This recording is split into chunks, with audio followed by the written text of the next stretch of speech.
नमस्कार, Bharat express UP में आपका स्वागत है। मैं हूं राघवेंद्र द्विवेदी। 2024 के लोकसभा चुनाव के लिए बीजेपी यूपी में अपने मिशन 80 के लिए कोई कोर कसर छोड़ना नहीं चाहती। प्रदेश में दूसरे सबसे बड़े ओबीसी कम्युनिटी कुर्मी समाज को अपने साथ जोड़ने के लिए पार्टी विशेष अभियान चलाने जा रही है।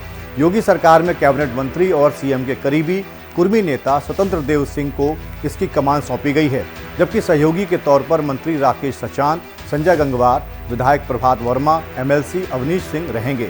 सरदार पटेल बौद्धिक विचार मंच के जरिए बीजेपी समाज के बुद्धिजीवियों और युवाओं में पैठ बढ़ाना चाहती है। कुर्मी समाज के क्रीमी लेयर जैसे सेवानिवृत्त अधिकारी, डॉक्टर, वकील, शिक्षक, इन पर विशेष ध्यान देने की योजना है।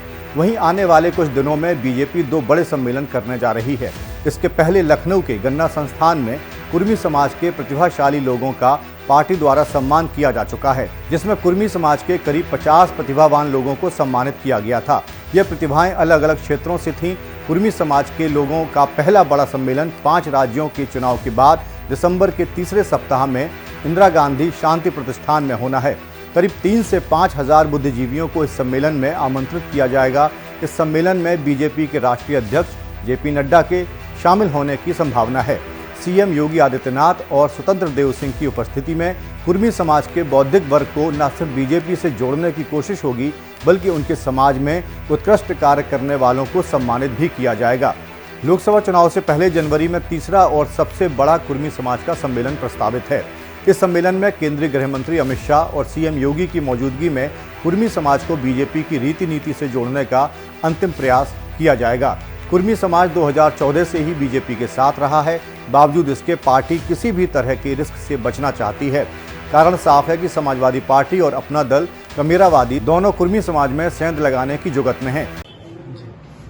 आपका ये सवाल कि कुर्मी समाज को संगठित करने के लिए कुछ मंत्रियों और नेताओं को भारतीय जनता पार्टी ने लगाया है, इनकी डर और खौफ को दर्शाता है। मुझे लगता है जिस समाज की बात कर रहे हैं उस समाज के लोग भूले नहीं होंगे कि कैसे 2017 में उस समाज के नेता केशव मौर्य जी को मुख्यमंत्री का चेहरा बनाकर उनको ठगने का काम किया गया, बाद में बेइज्जत करने के लिए स्टूल पकड़ा दिया गया, और अब तो उस जो उन्होंने समूह बनाया है, समिति बनाया, उसका नाम भी नहीं है। और घोषित उपचुनावों में इनको एहसास हो गया है कि कोई ऐसा समाज नहीं है जो इनके साथ खड़ा हो, क्योंकि सबको एहसास है कि कोई सगा नहीं है जिसको ठगा नहीं है।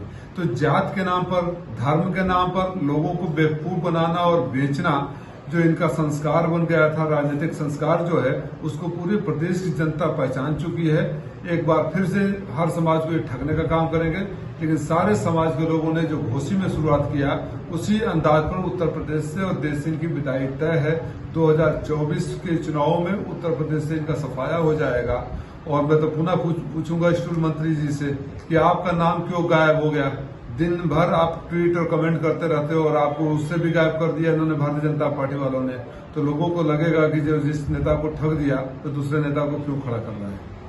बीजेपी की ये आशंका इसलिए भी वाजिब लगती है क्योंकि मोदी और योगी की आंधी में भी अपना दल यानी उनका अनुप्रिया गुट जो है, उसके सहयोग के बावजूद पल्लवी पटेल सिराथू से डिप्टी सीएम केशव मौर्य को हराने में कामयाब रही थीं।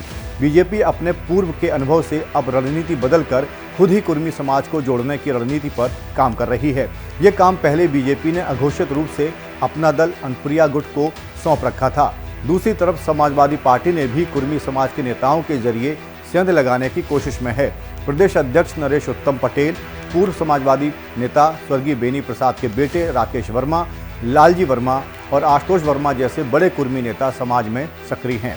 इस वीडियो में फिलहाल इतना ही। उत्तर प्रदेश की तमाम खबरों के लिए बने रहिए भारत एक्सप्रेस यूपी के साथ। नमस्कार। भारतीय जनता पार्टी कुर्मी समाज के मतदाताओं को अपने पक्ष में लामबंद करने के लिए कुर्मी समाज के नेताओं के नेतृत्व में कार्यक्रम कराने जा रही है, जिसमें प्रमुख जिम्मेदारी स्वतंत्र देव सिंह को दी गई है, राकेश सचान को दी गई है। इस पे क्या कहेंगे आप? भारतीय जनता पार्टी मुसलमानों के लिए भी कर रही है। सभी लोगों में हाथ पैर मारे, दरअसल घबराई हुई है। भारतीय जनता पार्टी अब हार चुकी है, अब उसके लिए करने को कुछ बचा नहीं है। इस घबराहट में अपना हाथ पैर मारने की कोशिश करे, वो उसका अधिकार है, वो जो चाहे करे। उसको राजनीतिक दल के नाते उसको भी अधिकार है अपने मतदाताओं को रिझाने का, लुभाने का, उसका अधिकार है। लेकिन उसके हाथ में कुछ बचा नहीं है, अब वो फिसल चुकी है। अच्छा, क्या लगता है सरदार वल्लभ भाई पटेल जो कांग्रेस पार्टी के साथ जुड़े रहे हैं, उनको कांग्रेस पार्टी भूल चुकी है या फिर उनको उनकी जाति के मतदाताओं को अपने पक्ष में लामबंद नहीं कर पा रही है? नहीं, भूलने का कोई काम नहीं।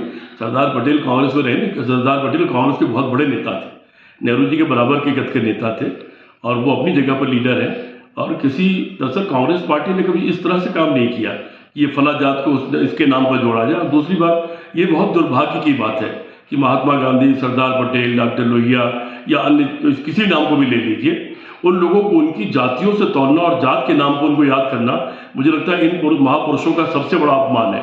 और जो लोग ऐसा करते हैं, खासतौर जातिगत सम्मेलनों में भी जो इन महापुरुषों की फोटो लगा के अपने जात तक सीमित करते हैं, वो उनका सबसे बड़ा अपमान करते हैं। जब बात प्रधानमंत्री पद की हो या देश की राजनीति में सत्ता की हो तो हर एक राजनीतिक दल, सियासी दल इस बात को बखूबी समझता है कि दिल्ली का रास्ता यूपी से होके जाता है। ऐसे में हर एक सियासी दल यूपी में खुद को मजबूत करने के लिए कोई कर्म बाकी नहीं छोड़ना चाहता है। भारतीय जनता पार्टी ने हाल ही में दलित मतदाताओं को अपने पक्ष में लामबंद करने के लिए दलित सम्मेलन का आयोजन किया, वहीं महिलाओं को अपने साथ जोड़ने के लिए महिला सम्मेलनों का आयोजन कर रही है। अभी हाल ही में भारतीय जनता पार्टी ने ओबीसी समुदाय से ताल्लुक रखने वाले कुर्मी समाज को अपने साथ जोड़ने के लिए कुर्मी समाज से ताल्लुकात रखने वाले स्वतंत्र देव सिंह, राकेश साचान सरीखे नेताओं को जिम्मेदारी दी है कि वह इस समाज को भारतीय जनता पार्टी के साथ मजबूती से जोड़े। वहीं भारतीय जनता पार्टी के इस अभियान पे कांग्रेस के प्रवक्ता एवं समाजवादी के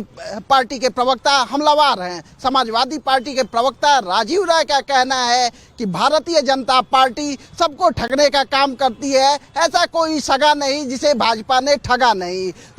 2017 के विधानसभा चुनाव में केशव प्रसाद मौर्य को उन लोगों ने स्टूल मंत्री बना दिया। वहीं कांग्रेस पार्टी के प्रवक्ता सीपी राय का कहना है कि कांग्रेस पार्टी कभी बांटने की राजनीति नहीं करती, कांग्रेस सबको साथ लेकर चलती है। वहीं भारतीय जनता पार्टी ने मुस्लिम समाज को भी अपने साथ जोड़ने के लिए मुहिम चलाई थी, लेकिन नतीजा सिफर रहा। अब देखने की बात होगी कि कुर्मी समाज के मतदाता किसके पक्ष में लामबंद होते हैं और दिल्ली की दूरी तय करने में किसकी मदद करते हैं। कैमरा पर्सन शैलेंद्र पाठक के साथ दिव्येंदु राय, भारत एक्सप्रेस, लखनऊ।